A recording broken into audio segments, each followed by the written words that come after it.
ನಾರಾಯಣಪುರ ಜಲಾಶಯದಿಂದ 1,44,000 ಕ್ಯೂಸೆಕ್ ನೀರನ್ನು ಈಗ ಕೃಷ್ಣಾ ನದಿಗೆ ಹರಿದು ಬಿಡಲಾಗ್ತಾ ಇದೆ. ಇದರ ಪರಿಣಾಮ ಲಿಂಗಸಗೂರಿನ ಶೀಲಹಳ್ಳಿ ಸೇತುವೆ ಅಂದರೆ ರಾಯಚೂರಿನಲ್ಲಿ, ದೇವದುರ್ಗದ ಹೂವಿನ ಹೆಡಗಿ ಸೇತುವೆ ಮುಳುಗಡೆಯ ಹಂತದಲ್ಲಿದೆ. ಜಲಾಶಯದಿಂದ 1,44,000 ಕ್ಯೂಸೆಕ್ ಅನ್ನು ನೀರು ಬಿಡುಗಡೆ ಮಾಡಲಾಗ್ತಾ ಇದೆ. ಹೀಗಾಗಿ ಸೇತುವೆ ಮುಳುಗಡೆಗೆ ಕೆಲವೇ ಅಡಿಗಳು ಮಾತ್ರ ಬಾಕಿ ಉಳಿಕೊಂಡಿವೆ. ಸೇತುವೆ ಬಳಿಯ ಗಡ್ಡಿಗುಳಿ ಬಸವೇಶ್ವರ ದೇವಾಲಯ ಈಗಾಗಲೇ ಕೃಷ್ಣಾ ನದಿಯಲ್ಲಿ ಮುಳುಗೋಗಿದೆ. ನದಿ ಪಾತ್ರದ ಜಮೀನುಗಳಿಗೂ ಕೂಡ ನೀರು ನುಗ್ಗುವ ಆತಂಕದಲ್ಲಿ ಈಗ ರೈತರಲ್ಲಿ ಮನೆ ಮಾಡಿದೆ.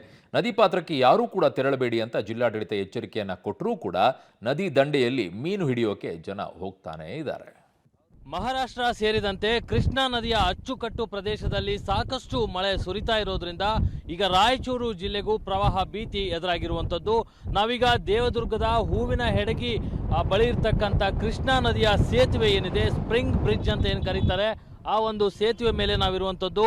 ಈ ಸೇತುವೆ ಇನ್ನೇನು ಕೆಲವು ಅಡಿಗಳಲ್ಲಿ ಮುಳುಗಡೆ ಆಗುವಂತಹ ಸಾಧ್ಯತೆಗಳಿರುವಂಥದ್ದು. ಅಂದರೆ ಈಗ ನಾರಾಯಣಪುರ ಜಲಾಶಯದಿಂದ 1,44,000 ಕ್ಯೂಸೆಕ್ನಷ್ಟು ನೀರನ್ನು ಕೃಷ್ಣಾ ನದಿಗೆ ಹರಿಸಲಾಗ್ತಾ ಇದೆ. ಹೀಗಾಗಿ ಸಾಕಷ್ಟು ಪ್ರಮಾಣದ ನೀರು ನದಿಯಲ್ಲಿ ಹೋಗ್ತಾ ಇರುವಂಥದ್ದು.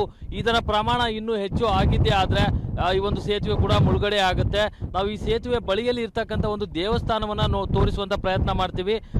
ಏನು ಒಂದು ದೇವಸ್ಥಾನದ ಗೋಪುರ ಮಾತ್ರ ಕಾಣ್ತಾ ಇದೆ, ಮೇಲೆ ಒಂದು ಬಾವುಟ ಕಾಣ್ತಾ ಇದೆ, ಅದು ಹೂವಿನ ಹೆಡಗಿ ಗಡ್ಡಿಗೂಳಿ ಬಸವೇಶ್ವರ ದೇವಸ್ಥಾನ. ಅದು ಈಗಾಗಲೇ ಸಂಪೂರ್ಣವಾಗಿ ಮುಳುಗಡೆ ಆಗಿರುವಂಥದ್ದು. ಕೇವಲ ಗೋಪುರ ಮಾತ್ರ ಕಾಣಿಸ್ತಾ ಇದೆ. ಇದನ್ನು ನೋಡಿದ್ರೆ ಇನ್ನು ಪ್ರವಾಹದ ಮಟ್ಟ ಯಾವ ರೀತಿ ಇದೆ ಅನ್ನುವಂಥದ್ದು ಗೊತ್ತಾಗುತ್ತೆ. ಈಗಾಗಲೇ ಜಿಲ್ಲಾಡಳಿತ ಸಾಕಷ್ಟು ಎಚ್ಚರಿಕೆಯನ್ನು ನೀಡಿದೆ, ನದಿ ಪಾತ್ರಕ್ಕೆ ಯಾರೂ ಕೂಡ ತೆರಳಬಾರ್ದು ಅಂತ. ಆದಾಗ್ಯೂ ಕೂಡ ಕೆಲವಷ್ಟು ಜನ ನದಿ ಪಾತ್ರದಲ್ಲಿ ಮೀನು ಹಿಡಿಯುವಂಥ ಕೆಲಸಕ್ಕೆ ಮುಂದಾಗಿರೋದನ್ನು ಕೂಡ ನಾವು ಕಾಣ್ತಾ ಇದ್ದೀವಿ. ಯಾಕೆಂತ ಹೇಳಿದ್ರೆ ನದಿಯಲ್ಲಿ ಯಾವುದೇ ಗಳಿಗೆಯಲ್ಲೂ ಕೂಡ ಹೆಚ್ಚು ಪ್ರಮಾಣದ ನೀರು ಬರ್ಬೋದು. ಹೀಗಾಗಿ ನದಿ ಪಾತ್ರಕ್ಕೆ ಯಾರು ತೆರಳಬೇಡಿ ಅನ್ನುವಂಥ ಕಟ್ಟೆಚ್ಚರವನ್ನು ಜಿಲ್ಲಾಡಳಿತ ನೀಡಿದೆ. ಆದಾಗ್ಯೂ ಕೂಡ ಜನ ಬರ್ತಾ ಇರುವಂಥದ್ದು. ಹಾಗೆ ಏನು ನಾವೀಗ ಈ ಸೇತುವೆಯನ್ನು ತೋರಿಸ್ತಾ ಇದ್ದೀವಿ, ಇದು ರಾಯಚೂರು, ಯಾದಗಿರಿ, ಕಲಬುರಗಿಗೆ ಸಂಪರ್ಕವನ್ನು ಕಲ್ಪಿಸುವಂತಹ ಮುಖ್ಯ ರಸ್ತೆ, ಮುಖ್ಯ ಸೇತುವೆ ಇದು ಹೂವಿನ ಹೆಡಗಿ ಸೇತುವೆ.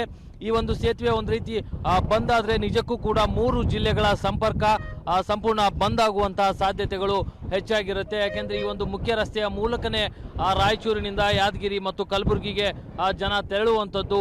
ಒಂದು ವೇಳೆ ನಾರಾಯಣಪುರ ಜಲಾಶಯದಿಂದ 2,50,000 ಕ್ಯೂಸೆಕ್ನಷ್ಟು ನೀರು ಬಿಟ್ಟರೆ ಈ ಒಂದು ಸೇತುವೆ ಕೂಡ ಮುಳುಗಡೆಯಾಗುವಂತಹ ಸಾಧ್ಯತೆ ಇದೆ. ಆದರೆ ಈಗ ಸದ್ಯ 1,44,000 ಕ್ಯೂಸೆಕ್ನಷ್ಟು ನೀರನ್ನು ಬಿಡ್ತಾ ಇದ್ದಾರೆ.